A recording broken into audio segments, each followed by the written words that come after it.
Vamos a hablar en esta clase de la diversidad de los seres vivos o de la biodiversidad. La magnificencia de la variedad que existe de seres vivos, desde los más minúsculos unicelulares, los virus, que ni siquiera llegan a la categoría a nivel celular, hasta los grandes árboles, de los cuales algunos tienen ejemplares existentes de 3.000 años de viejos, o los grandes mamíferos terrestres o marinos, exigen tener varios criterios para poderlos clasificar.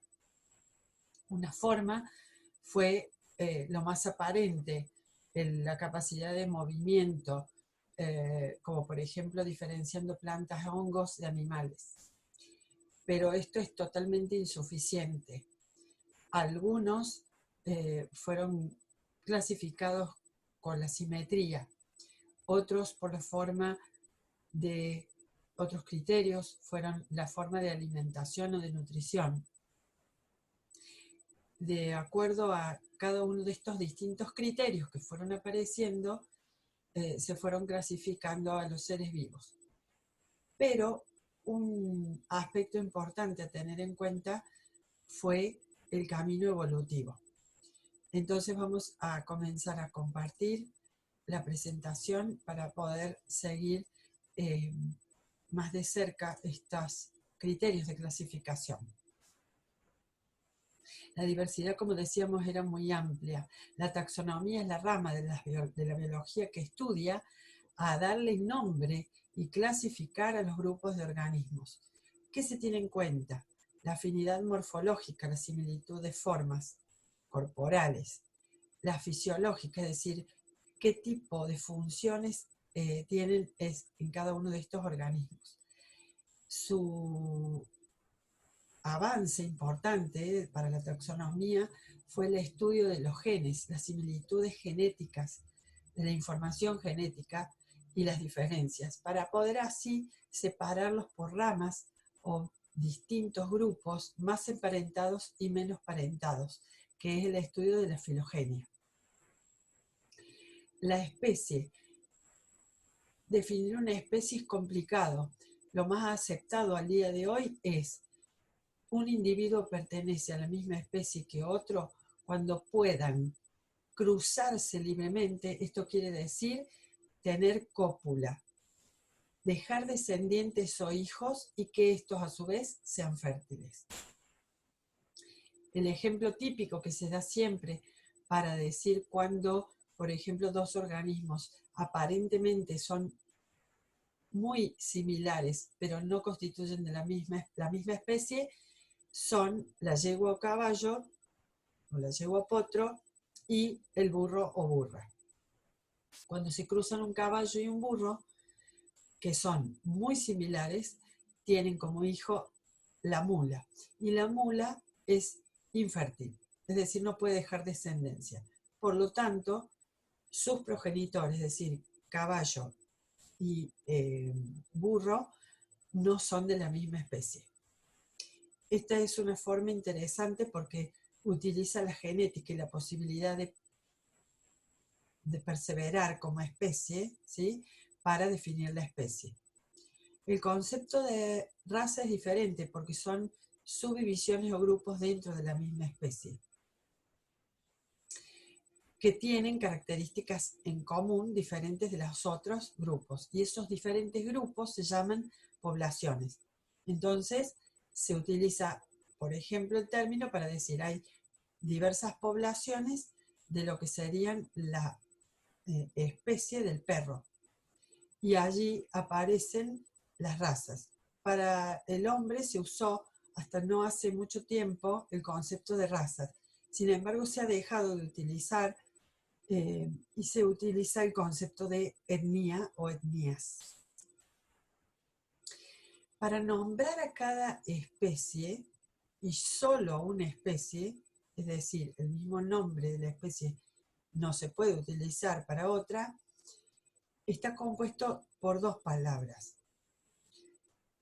Carl von Linneo fue el científico que estableció esta forma de denominar a las especies, denominada nomenclatura binomial, por tener dos palabras para nombrar a la especie. La primera palabra se denomina género y la segunda se denomina epíteto. Por ejemplo, para la especie humana, el nombre es Homo sapiens. Homo es el género y sapiens el epíteto. Sapiens solo no se dice porque no significa nada. Homo sí se puede decir solo, porque el género Homo incluye a una o más especies. O sea, el género incluye a una o más especies. Y en el género Homo está la especie Homo sapiens, que somos nosotros, pero también hay otros homínidos, o sea, otros Homo, con otros epítetos, que existieron antes y que ahora ya no están en la superficie de la Tierra. La clasificación de los seres vivos, vamos a ir de abajo hacia arriba, incluye definir a las especies, pero un grupo de especies pertenecen al mismo género. Dimos el ejemplo del hombre, pero también podemos dar otro. Por ejemplo, el género Canis incluye a los lobos, a los perros. Entonces, la especie Canis lupus, que es el lobo, y la especie Canis domesticus corresponden a dos especies del género Canis. Pero Canis y otros géneros se agrupan en familias. Las familias son grupos de géneros emparentados. Y este grupo, o estos grupos de familias, se agrupan en un mismo orden. Por ejemplo, el orden carnívora incluye a todos los carnívoros, que incluyen a las familias de, por ejemplo, los perros, y también otros como los félidos, los gatos y sus parientes. Los órdenes se agrupan en clases. Y las clases se agrupan en, si son plantas u hongos, en lo que se denominan las divisiones. En cambio, las clases en los animales se agrupan en los filum, o en español, filo. Por ejemplo, las grandes divisiones son de plantae, de las plantas, o los filum, por ejemplo, el de los animales y el de los unicelulares protistas. Todas las divisiones similares se agrupan en los reinos. Los reinos tienen distintas clasificaciones. La que seguimos en esta cátedra incluye a estos 6 reinos principales: Monera, protista, fungi, plantae, animalia y virus.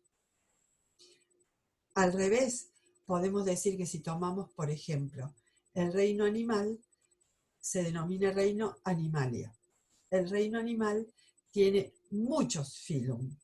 Por ejemplo, el filum de las esponjas, el filum de los pulpos, el filum de todos los artrópodos y así. Pero también incluye a los vertebrata. Y los vertebrata son todos los vertebrados. En esos vertebrados vamos a encontrar clases dentro de todos los vertebrados que van a incluir a los reptiles, a los mamíferos, a las aves y así. Y en cada uno de ellos va a haber muchos órdenes, muchas más familias, miles de géneros y varios cientos de miles de especies. La clasificación que seguimos es la de Whittaker. Este científico separó a los seres vivos en superdominios. Virus, los no celulares, y el superdominio célula, que incluye a todos los celulares, que conforman verdaderas células. Y a su vez, dentro de las células, 3 dominios. El dominio arquea son bacterias muy primitivas o muy similares a las bacterias muy primitivas, y el dominio bacteria a las bacterias más diseminadas y la mayoría de las actuales. Y el dominio eucaria incluye a todas las células más evolucionadas del modelo eucariota, dentro de los cuales estarían los protistas, los hongos, los animales y los vegetales. En este arbolito están ubicados los 3 dominios del super dominio Eucaria, en donde están, del superdominio de las células, en donde están bacteria, arquea y eucaria. Y si ustedes se fijan, acá están los animales, los hongos, las plantas, y por otro lado, las bacterias, con todas sus variedades. Y arquea, que son las que viven del metano, que viven en la sal y que viven en altas temperaturas. Todos los seres vivos actuales se supone que tuvieron antecesores comunes que fueron llegando antecesores comunes a un antecesor común. Esa primera célula se denominó Luca, la primera célula que apareció con vida, que por supuesto no se la conoce, se la deduce, pero no, obviamente no la conocemos. Esta sería la primera célula originada de los protobiontes luego de la etapa prebiótica o la evolución química. Aquí está dibujadito el árbol filogenético, es decir, cómo se cree que de los antecesores comunes fueron divergiendo los distintos grupos, y en este caso nosotros estaríamos aquí con los animales, los hongos, las plantas y los protistas, en una de las ramas que es eucaria. Bien, ¿qué conceptos tenemos que tener en cuenta principales para clasificar a los organismos? Un criterio fundamental es, para decir a qué reino va a pertenecer el ser vivo, es fijarse en qué tipo de células tienen, cuál de los dos modelos evolutivos tiene, si son células procarióticas o si son eucarióticas. Porque si son procarióticas, sí o sí van a pertenecer a las bacterias o a las arqueas. Y el reino en el cual están inmersas todas las bacterias, y también llamadas las cianobacterias, que son las únicas procariotas, se denomina reino Monera. Este reino tiene todas células procariotas y todos los individuos son unicelulares. Y además se nutren absorbiendo de las aguas del entorno materia orgánica que les pueda ser útil en algunos de los casos, y en otros casos también tienen pigmentos para hacer fotosíntesis. Arqueas no tienen un reino, pero sí son procariotas también, unicelulares, y no hay ninguna que haga fotosíntesis, puesto que viven en lugares oscuros. En el dominio Eucaria encontramos los reinos más comunes para nosotros: protistas, fungi u hongos, plantae, los vegetales, y animalia, a todos los animales. Ya entramos en el dominio Eucaria, en que todos estos reinos tienen células eucariotas y que los únicos unicelulares son los del reino protista. En el reino protista hay algunos que son más de tipo animal, es decir, absorben o ingieren materia orgánica producida por otros o de cuerpos de otros, o también puede haber fotosintéticos, o sea, más tipo unicelular vegetal. Y vamos a entrar luego a ver a cada uno de ellos con más detalle. Pero podemos entonces ir adelantando que cómo clasificamos a los científicos y los biólogos la diversidad de los seres vivos. 6 características más importantes son el tipo de células, si es procariota o eucariota, cuántas células tiene el organismo, si es unicelular o pluricelular, el tipo de simetría, cómo obtienen su energía, o sea, cómo se nutren, cómo se alimentan. La otra característica fundamental es cómo se reproducen, si por reproducción simple dividiéndose o fisión, si hay una reproducción asexual o si hay una reproducción sexual, y el hábitat y forma de vida, dónde habitan y cómo es ese tipo de vida. En cuanto a uno de los criterios, es la forma de la simetría del cuerpo.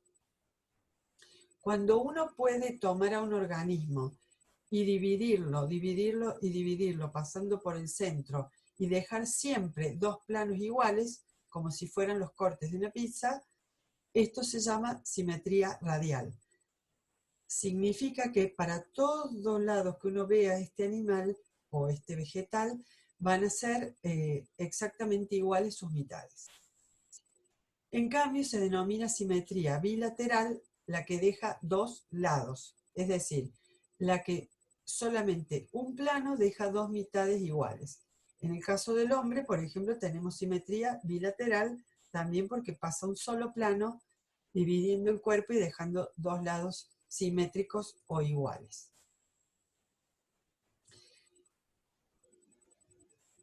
Entonces, por ahora dejamos sentado cómo es el árbol filogenético de las especies, qué criterios importantes tenemos que tener en cuenta para clasificar y darle nombre, nomenclatura a estos grupos, y tenemos que tener en cuenta entonces que tenemos superdominios, dominios, y dentro del dominio Eukarya los 6 reinos principales. Y en los acelulares a los virus, que en la clasificación que seguimos nosotros son seres vivos, aunque no celulares. Justificamos la clasificación de los virus dentro de los seres vivos porque tienen algunas de las características importantes que hemos definido de los seres vivos. Una de ellas, tener información genética en forma de ácidos nucleicos, lo cual le da perpetuidad reproductiva. O sea, se pueden reproducir y generar individuos similares. O sea, tienen reproducción, tienen información genética. Y además, tienen moléculas biógenas, porque además de los ácidos nucleicos, tienen proteínas virales, codificadas en su propio genoma o ADN. Por lo tanto, en este sentido incluimos entonces a los virus dentro de los seres vivos, aunque otras clasificaciones los dejan en un nivel subcelular o no vivo. En la próxima continuamos ya con la clasificación y los reinos.